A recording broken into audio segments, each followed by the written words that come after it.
कुटुंब ही संस्था स्त्रियांमुळे चालू झाली आहे. नवरा, बायको, मूल कुटुंब ही व्यवस्था स्त्रियांमुळेच आहे. स्त्री हा कुटुंबाचा कणा असतो.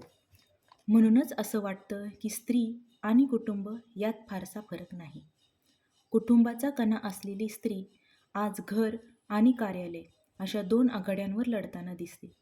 कालपर्यंत घरात असणारी स्त्री ही कुटुंबाच्या अर्थव्यवस्थेसाठी घराबाहेर पडते. त्या स्त्रीला कळते की पुरुष जेव्हा घराबाहेर पडतात तेव्हा त्यांना किती संकटांना सामोरे जावे लागतात, किती जणांना तोंड द्यावे लागते. घराबाहेर पडताना त्यांच्या खांद्यावर ते कुटुंबाच्या जबाबदारीची ओझे घेऊन जातात. ज्या स्त्रियांना आयुष्यात एक जबाबदार पुरुष नवरा म्हणून आहे, ती स्त्री खरंच खूप भाग्यशाली आहे.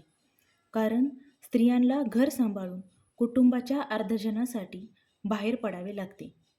त्यांनाच खूप स्ट्रगल आहे. अशा स्त्रियांना कोटी कोटी प्रणाम. स्त्री ही शक्ती आहे. म्हणूनच म्हणतात, कर्तृत्ववान पुरुषामागे एक स्त्री असते. लग्न म्हणजे एक जबाबदारी आहे, जे दोघा नवरा बायकोंना निभवायची आहे.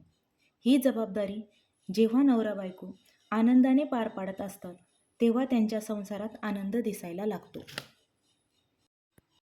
ज्याचा अहंकार गेला तुका म्हणतो तो देव झाला. नवरा बायकोमध्ये अहंकार नसायला हवा. चुकीच्या वेळी दोघांनीही एकमेकांना स्वारी म्हणण्याची सवय लावायला हवी. त्याने त्यांचा प्रपंच सुखी होतो. नमस्कार मंडळी, मी कांचनारी. आपल्या या व्हिडिओमध्ये तुमचे स्वागत आहे. आपल्या चॅनलचा विषय हेल्थ, वेल्थ, बिईंग, लाईफस्टाईल.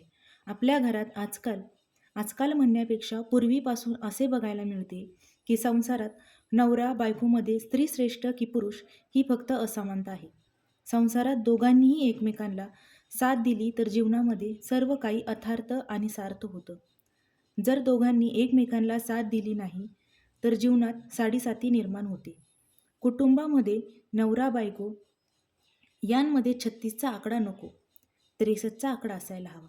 जिथं कलही, कटकटी, भांडण, तंटे, आत्महत्या अशा प्रकारचे कृत्य चालू असतात त्या संसाराला सुख कधीही लाभत नाही. जेव्हा दोघांमध्ये श्रेष्ठ कोण व कनिष्ठ हा प्रश्न उभा राहतो त्यावेळेस वाद निर्माण होतात. स्त्री आणि पुरुष हे दोघंही जीवन जगण्याचे चाक आहेत. यात श्रेष्ठ आणि कनिष्ठ कोणीही नाही. जसं की रथाचा एक चाक लहान व एक चाक मोठा असला की रथ पडणारच, तसेच रथाची चाकं सारखी असली की रथ सुरळीत चालणार. त्यामुळे संसारात दोघांचीही भूमिका सारखीच असते. स्त्री आणि पुरुष हे समान आहेत. त्यांनी एकमेकांचा आदर केला पाहिजे, एकमेकांचा सन्मान केला पाहिजे, एकमेकांचा मान राखला पाहिजे. एकमेकांच्या मनातल्या भावना दोघांमध्ये समजून घ्या. प्रत्येक पुरुषांना समजायला हवं की स्त्री घरातील आपल्या संपूर्ण कुटुंबाचा कणा आहे. हा कणा सुखी राहिला, निरोगी राहिला तर कुटुंबाचा संपूर्ण भार ती स्त्री पेरू शकेल. तसेच पुरुषाच्याही बाबतीत आहे. स्त्रियांना कधी दुसऱ्या कोण्या स्त्रीपुढे स्वतःला कमी लेखून घरातल्या पुरुषांना त्रास द्यायचा नाही. तिच्याकडे एवढे आहे, माझ्याकडे ते नाही, तिचा नवरा असा करतो, तुम्ही ते करत नाही, ह्या कारणाने आपल्या घरातल्या पुरुषाचा आत्मविश्वास कमी होत जातो. आपल्या संसारात जे काही आहे त्यात मी सुखी आहे, तसेच तुमच्या प्रत्येक वाटचालीत मी तुमच्यासोबत उभी आहे अशी म्हणणारी स्त्री मानसिकदृष्ट्या सक्षम असते. अशा स्त्रीच्या मनात तिचा नवरा कर्तृत्ववान बनवण्याची भक्कम ताकद असते.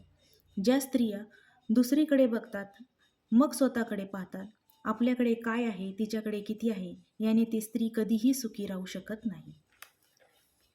आयुष्य एकदाच मिळते, पुन्हा भेटेल की नाही हे कोणालाही माहीत नाही. कोण कुठपर्यंत एकमेकांना साथ देईल हेही कोणाला माहीत नाही. आयुष्य खूप छोटंसं आहे, दिवस बसून राहत नाही. म्हणून खूप आनंद प्रत्येक सुखदुःखाला सामोरे जाऊन एकमेकांना साथ द्या. आपल्या घरात आपला नवरा, आपली लेकरं, आपली नाती सुखी आहेत हेच आपले खरे ऐश्वर्य आहे. लोकांना हेवा वाटावा असा संसार घडवायचा असेल तर फक्त सुखाच्या सावलीत जगून चालत नाही, तर आपल्या आयत्या सुखात रंग नसतो, गोडी नसते. खऱ्या आनंदाची चव तर संघर्षातून उमलते. दुःखाचे वादळ येऊ देत, चढ उतार येऊ देत, त्या प्रत्येक क्षणात एकमेकांचा हात घट्ट धरायचा असतो. यातून संसाराचं खरं सौंदर्य फुलतं. आपल्या प्रेमाने, संयमाने आणि विश्वासाने जेथे हेवा लोकांना वाटतो तिथं मात्र अभिमान आपलाच असतो. आजचा व्हिडिओ एवढाच. तुम्हाला कसा वाटला कमेंटद्वारे नक्की सांगा. तोपर्यंत सुखी राहा, आनंदी राहा, जीवनाचा भरपूर आनंद घ्या.